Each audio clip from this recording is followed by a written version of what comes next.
Hello, everybody. I am Hayden Sorensen. I have been working on this game called Find the Fishies for the time limit or the time length we got for the competition.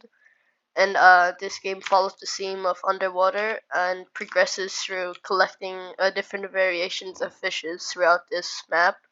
So, taking a more detailed look around the map, there's multiple biomes, such as like these coral trees, the graveyard, the shipwreck yard, and the volcano lava area, like a house kind of, and a snow kind of village, and a cave, and then you have the central spawn point. So, when you actually play the game, it it contains music, which I'm not sure if the recording can hear, but like when you touch a fish, let me quickly, like, this button lets me mute the music, but when I touch a fish, it will do this like kind of funny animation, and when you click on this button, which is the Fishdex, you can see that I've collected the fish and now it's became green, and there's currently 20 fish in the game. So now, talking about this GUI list, there's the sprint button, which when you actually click on it, it gives you the walk speed of 22.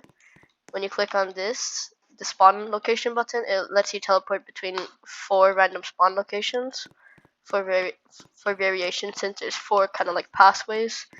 And here is the guide. So it's like, yeah, welcome to the world of fishies and stuff. So if you're new and you're just like wandering around and you're just clicking buttons, you could find this and they can read it. So throughout this map, so everything has been rotated a bunch and is like in its own way unique. And most of the um, areas have somewhat some detail, like the houses having interior.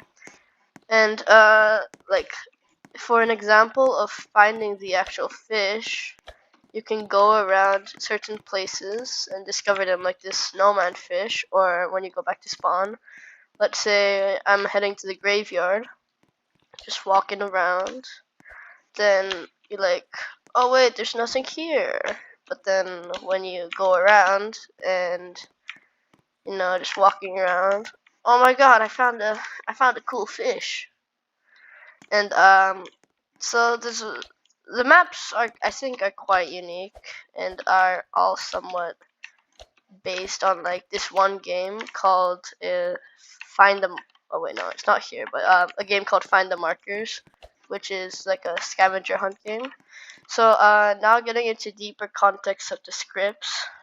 Here's an example of the fish script, which handles all the badge IDs, in which all these badge IDs lead to like this function that I've made here, which kind of allows us to like have um, the the fish index work, so like it can check the attributes of the badge and stuff, and it helps the game like find out if you own it or not. And here's like how it turns the color, and here is all the badges where it like corresponds to the GUI I've made, since the GUI with like it's like different frames. So yeah, like you can change the visibility, and yeah, and also these all have their own scripts, which if I want to show, when you go to the GUI list, you can see all these. So you could just have this script, which is like a table. So I think that's quite nice.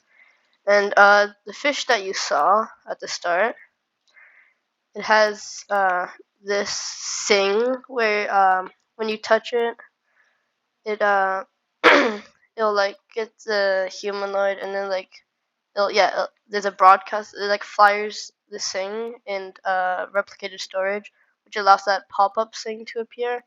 And when I actually go to the fish, yeah, it has a script here. One script, yeah, this script allows it to float up and down if you noticed, and this script actually awards the badge when you like touch it. So yeah, so this is the game which I've made, and thank you for watching.